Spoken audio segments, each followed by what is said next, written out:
Magandang umaga sa lahat. Ako si Gizmo at ako ang makakasama ninyo sa paglalakbay ng nakaraan. Ako ang magsisilbing gabay ninyo sa kung ano ang nararapat nating malaman patungkol sa pagdarasal, particular na sa paniniwala ng mga Kristiyano. Alam mo ba, ang dasal at ang pagdarasal ay matibay na sandata sa pagpapatibay at pagpapalaganap ng isang paniniwala? Tama ang iyong naririnig. At ano nga ba ang ibig sabihin? Alam nyo, ang mga Katoliko ay mayroong sacred scriptures at sacred vessels. Kapag sinabi nating sacred scriptures, ito yung mga sulatin na kung saan ay napapabilang dito yung mga dasal at mga paniniwala at sa kung paano natin ginagawa ang pagdarasal. Sa sacred vessels naman ay yung mga bagay na ginagamit tuwing misa, tuwing magkaroon ng Holy Mass. At we are going to dive in sa kung ano nga ba ang sacred scriptures because we are going to talk about sa pagdarasal. At sinabi dito na kapag ikaw raw ay nagdarasal at ang pagdarasal ay matibay na sandata sa pagpapatibay at pagpapalaganap ng isang paniniwala dahil ika nga nila kung ikaw ay mayroong kaalaman patungkol sa isang bagay ay paniguradong mayroon kang paniniwala sa mga bagay na ito. At dahil iyon ang iyong mayroon kang sapat na kaalaman patungkol dito, ay napapalalim ang iyong kaalaman, napapalalim ang iyong paniniwala sa mga bagay na ito. At ang dasal, yan yung mismong mga sinasambit natin na nakasulat doon sa sacred scriptures. Ang pagdarasal is how you are going to pray. Mismo yung action mo kung paano ka magdarasal. At sa pagdarasal, ay magagawa mo iyan ang wastong pagdarasal kung ikaw ay mayroong sapat na kaalaman patungkol sa mga sacred scriptures. At dahil mayroon kang kaalaman patungkol dyan, ay lalong mapapalaganap ang isang paniniwala. At alam nyo na sa panahong ito ng 1593, yes, tama ang iyong naririnig, nandito tayo sa panahon ng 1593. Mayroong dalawang panalangin. Ito ay ang Ama Namin at Sumasampalataya. At alam nyo, ang dalawang mahalagang panalangin kabilang sa kauna-unahang aklat na nailimbag sa Pilipinas, dito mismo sa Pilipinas, ngayong taon ng 1593, sa Doktrina Kristiyana, ito ay nakasulat sa mga wikang Kastila at Tagalog. At alam nyo, ang original na akda ng Ama Namin at ng Sumasampalataya ay nakasulat sa wikang Kastila o wikang Espanyol. At kalaunan ay nailimbag ito at isinalin sa Tagalog na inakda ni na Padre Nieva at Padre Juan de Plasencia. Kung tatanungin ninyo kung bakit wikang Tagalog ang aking isinambit, sapagkat ayon sa aking sensora bilang Gizmo, ay masasabi natin na sa panahon ng 1593, ang wikang ginamit sa Pilipinas o sa lugar na ito ay wikang Tagalog. Pakinggan ninyo. Di ba wikang Tagalog ang kanilang sinambit sapagkat wala pang wikang Filipino na umusbong sa panahong ito. At kahit pa si Padre Nieva at Padre Juan de Plasencia ay mga praile at hindi sila mismo ay mga tubong Tagalog, ngunit ang kanilang ginamit ay wikang Tagalog. Kaya masasabi natin na sinasalin ang Ama Namin at Sumasampalataya sa wikang Tagalog. At alam nyo ba, ang Ama Namin ay tinatawag sa Ingles na Lord's Prayer at tinatawag na Pater Noster sa wikang Espanyol. Ito ay maituturing na panalangin nagsimulang sumikat dito sa Pilipinas ngayong panahon ng mga Espanyol. Dahil kamo, ang mga naglimbag nito sa Doktrina Kristiyana ay mga Espanyol at mismong nagsasalin dito sa Tagalog ay ang mga wikang Espanyol rin. Kaya dito sa Pilipinas naging simula ang panalangin ito, particular na ang Ama Namin sa panahon ng Espanyol.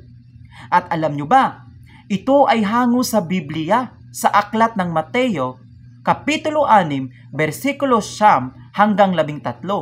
Ito ang dasal na binigas at itinuro ng Panginoong Hesus sa mga taong nakikinig sa Kanya. Tama! Ito ay binibigkas ng Panginoong Hesus sa mga taong nakikinig sa Kanya bilang bahagi ng Kanyang pagtuturo tungkol sa kung paano ang tamang paraan ng panalangin. Upang lubos ninyong mauunawaan kung ano ang aking sinabi kamakailan lamang, ay pupunta tayo doon, dadako tayo kung saan mismo nagaganap ang isang seremonyas, kung saan nagaganap yung pagtuturo ng Panginoong Hesus doon sa mga tao. Nakikita nyo ba? Yan mismo ang Panginoong Hesus, yung may mahabang buhok. Tama, yung mga nakikinig sa Kanya, yan mismo ang mga tao na naniniwala sa Kanya. Tingnan, di ba? Pakinggan ninyo. Sinabi niya ang Ama namin. Yan mismo. Pakinggan natin. Di ba sinabi niya, Ama namin, sumasalangit ka, sambahin ang ngalan mo, mapasa amin ang kaharian mo, sundin ang loob mo dito sa lupa para ng sa langit. Bigyan mo kami ng aming kakanin sa araw-araw at patawarin mo kami sa aming mga sala para ng pagpapatawad namin sa nagkakasala sa amin. At huwag mo kaming impahintulot sa tukso at iadya mo kami sa lahat ng masama. Amen. Ano nga ba ang napapansin ninyo sa panalangin Ama namin? Di ba mayroon kayong napapansin? Tamang yung napapansin, mayroon itong forma na acts, adoration, contrition, thanksgiving, at supplication. Ano nga ba ang adoration? Ito yung pagpapakilala natin o kinikilala natin yung Amang makapangyarihan at kataas-taasang Diyos sa lahat ng mga Diyos. Pangalawa, contrition or confession. Ito yung paghingi natin ng patawad sa Panginoon sa mga kasalanang ating nagawa. Thanksgiving, ito yung pagpapasalamat natin sa mga biyayang Kanyang ibinigay. Para naman sa supplication, sa bahaging ito ay ating hinihingi yung mga gusto natin upang tayo ay Kanyang magabayan. At sa bahagi ng pagpapakilala natin sa Panginoon, sa Kanyang o pagkilala natin sa sa Panginoon, sa Kanyang kapangyarihan, ay sinabi nating sa tuwing tayo ay manalangin ng Ama namin, masasabi nating, Ama namin, sumasalangit ka, sambahin ang ngalan mo. Mapasa amin ang kaharian mo, sundin ang loob mo dito sa lupa para ng sa langit. Dito ay kinikilala natin ang kapangyarihan ng Panginoon na Siya ang Diyos sa lahat ng Diyos. Ngayon, sa bahaging bigyan mo kami ng aming kakanin sa araw-araw, masasabi natin na ito ay paghingi natin sa mga biyaya at masasabi din natin na pagpapasalamat natin sa Panginoon sapagkat mayroon tayong natatanggap na mga biyaya at kinikilala natin na ito ay bahagi sa Kanya o nanggaling sa Kanya. Kaya nga, sinabi natin, sa tuwing tayo ay magdarasal ng Ama namin, bigyan mo kami ng aming kakanin sa araw-araw dahil we've already experienced na binigyan ng biyaya ng Panginoon at humihingi pa rin tayo ng biyaya. Kaya sinabi natin, bigyan mo kami ng aming kakanin sa araw-araw. Para naman sa bahaging at patawarin mo kami sa aming mga sala, para ng pagpapatawad namin sa nagkakasala sa amin, ay sinasabi natin dito yung confession or contrition. At naghumingi tayo ng tawad sa Panginoon sa pamamagitan ng general na pagpapatawad. Na Panginoon, patawarin mo kami sa aming mga sala, gaya ng aming pagpapatawad sa mga nagkakasala sa amin. Dahil nga, we've already experienced as well na nagkakaroon tayo ng pagpapatawad sa ating kapwa. At dahil nararamdaman natin o na-experience natin na nagkaroon tayo ng pagpapatawad sa ating kapwa, ay masarap sa ating kalooban. At hindi lamang pagpapatawad natin sa mga nagkakasala sa atin, bagkus ay mayroon ding mga pagkakataon na pinapatawad tayo. And mas maganda sa ating kalooban na tayo ay pinapatawad sa ating mga kasalanan. Kaya humingi tayo ng kapatawaran sa Panginoon. Sa bahaging at huwag mo kaming ipahintulot sa tukso at iadya mo kami sa lahat ng masama. Amen. Dahil naniniwala tayo sa bahaging ito ay supplication o yung paghingi natin ng guidance, paghingi natin ng safest place para sa atin. At huwag mo kaming ipahintulot sa tukso at iadya mo kami sa lahat ng masama. Na huwag tayong malulong sa mga masamang gawain na patuloy niya tayong gabayan. Yan yung ibig sabihin. Ngayon, dahil nga sinabi ni Santo Agustin na he who sings will praise twice, pakinggan natin yung kanta o awiting bersyon ng Ama Namin.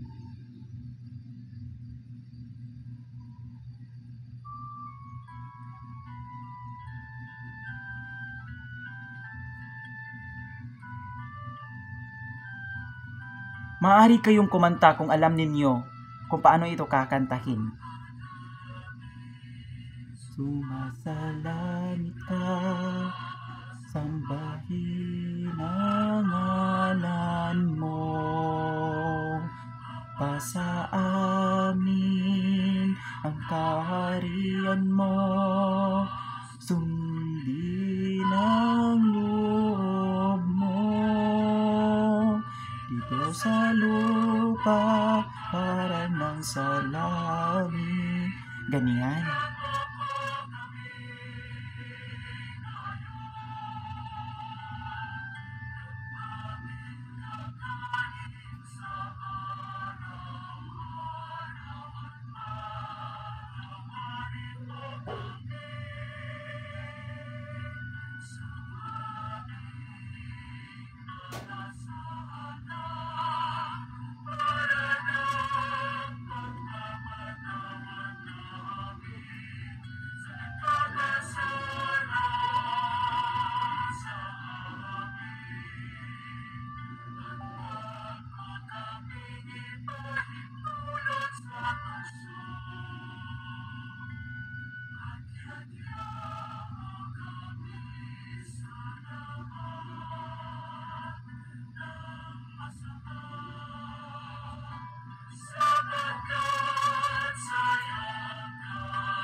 Yan mismo yung tamang pagkakanta ng Ama Namin.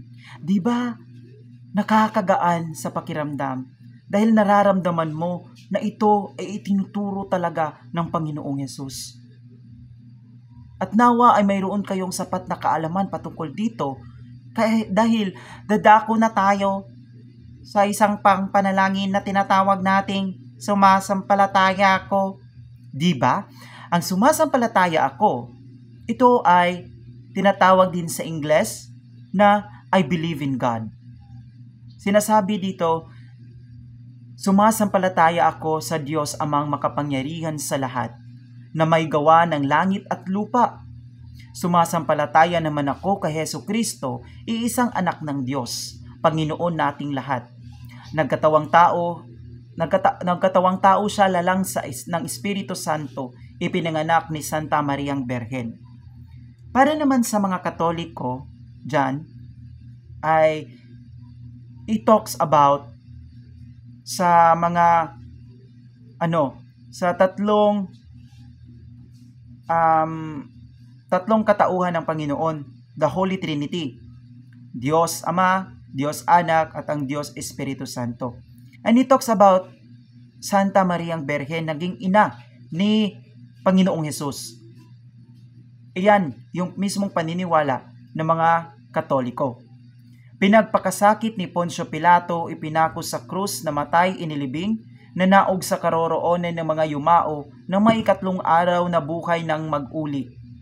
Umakyat sa langit, nalulok sa kanan ng Diyos Amang makapangyarihan sa lahat, gabubuhay at nangamatay sa tao. Sumasampalataya naman ako sa Diyos Espiritu Santo, sa banal na simbahang Katolika, sa kasamahan ng mga banal, sa kapatawaran ng mga kasalanan, sa pagkabuhay ng mag-uli ng namatay na tao, at sa buhay na walang hanggan. Upang iyong lubos na mauunawaan kung ano nga ba ang sumasampalataya ako, ito yung it talks about sa kasaysayan o it talks about the summary o yung kabuuan ng pagiging Katoliko. Dahil sinasaysay dito yung kung paano naniniwala ang isang Katoliko sa kanyang mga dasal, sa kanyang sa sacred scriptures, sa sacred vessels. Ayan mismo. Yun yung buong kabuuan o yung buong pagbubuod sa paniniwala ng mga Katoliko, ng mga Kristiyano Katoliko. Upang lubos ninyong mauunawaan ay nandito yung tamang pagkakaano ng sumasampalataya ako.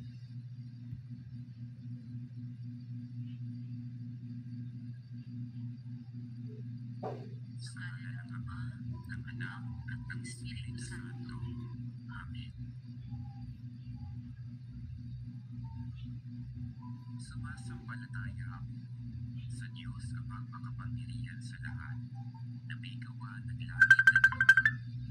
Sumasampalataya ako kay Jesucristo, iisang anak ng Diyos, Panginoon nating lahat.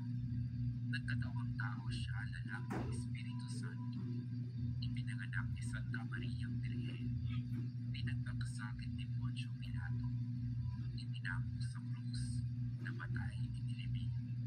Nanaog sa kinaroroonan ng mga yumao. Nang may ikatlong araw, nabuhay na maguli. Umakyat sa langit, naluluklok sa kanan ng Diyos Amang makapangyarihan sa lahat. Doon magmumulang paririto tumuko sa nangabubuhay at nangamatay na tao. Sumasampalataya naman ako sa Diyos Espiritu Santo, sa banal na simbahang Katolika, sa kasamahan ng mga banal, sa kapatawaran ng mga kasalanan, sa pagkabuhay na magmuli ng nangamatay na tao, at sa buhay na walang hanggan. Amen.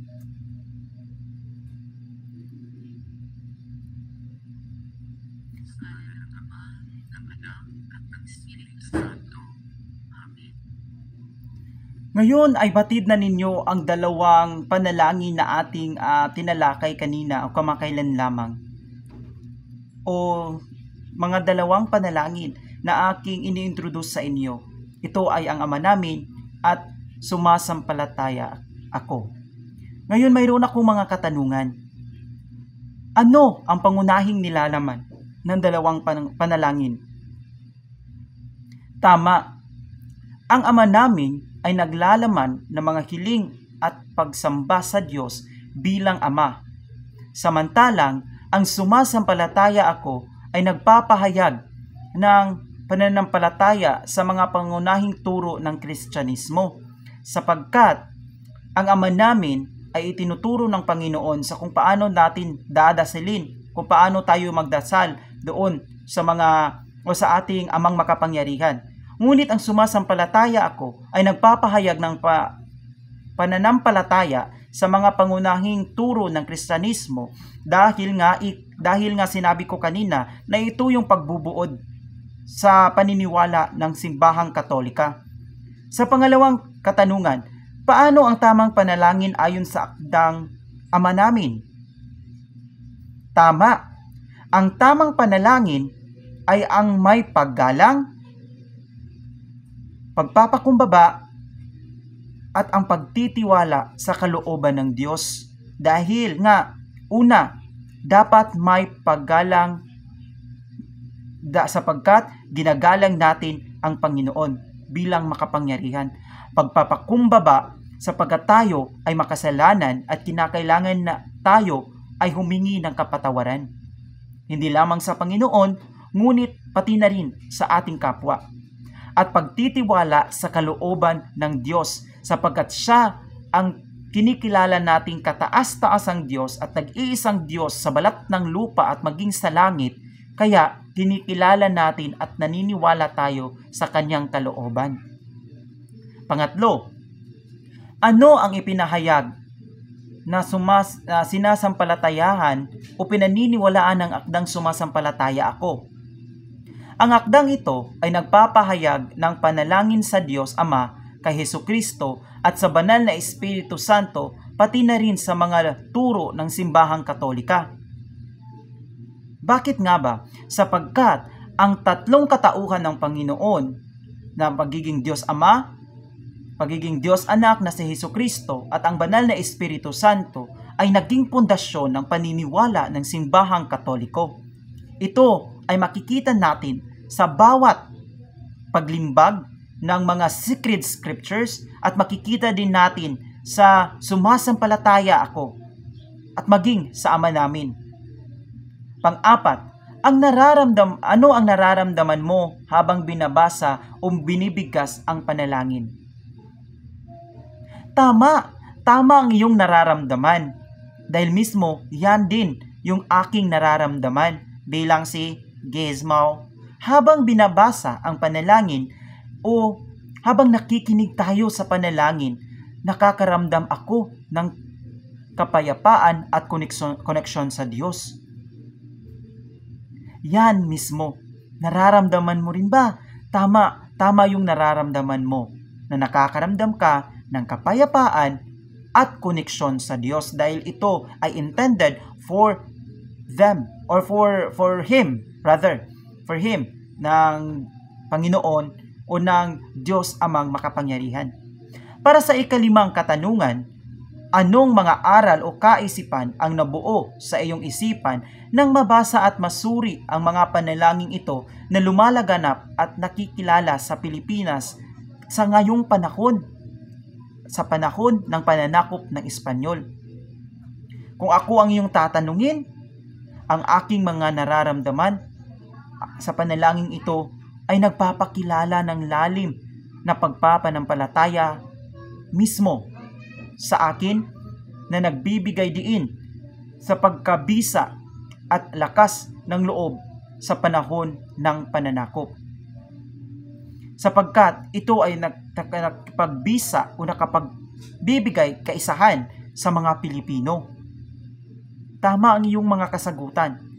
Tama at iyan ay aking naririnig sapagkat ito ang nagsisilbing daan upang magkaisa ang mga Pilipino upang sila ay magkaroon ng pagkakapit-bisig sa kabila ng pananakop ng mga Espanyol. At kahit sasabihin pa natin na ito ay gawa ng mga Espanyol, ay hindi na rin natin maikakaila. Diba tingnan ninyo, maraming mga tao dyan sa paligid natin na naniniwala sa itinuturo ng simbahang Katolika na ipinatayo ng mga Kastila o ng mga Espanyol. Gusto ko mang sabihin sa inyo na ayaw kong umalis, ngunit kinakailangan sapagkat hinahanap na ako ni Chris at ni Joy. Hinahanap ko na rin siya. Pero huwag kayong mag-aalala sapagkat hindi pa yan natatapos ang ating paglalakbay. Muli, ako si Gizmo at pupunta na ako kina Chris at Joy. Nawa marami kayong nalalaman patungkol sa dalawang mahahalagang panalangin sa simbahang Katolika. Ito ay ang Ama namin at sumasampalataya. Paalam.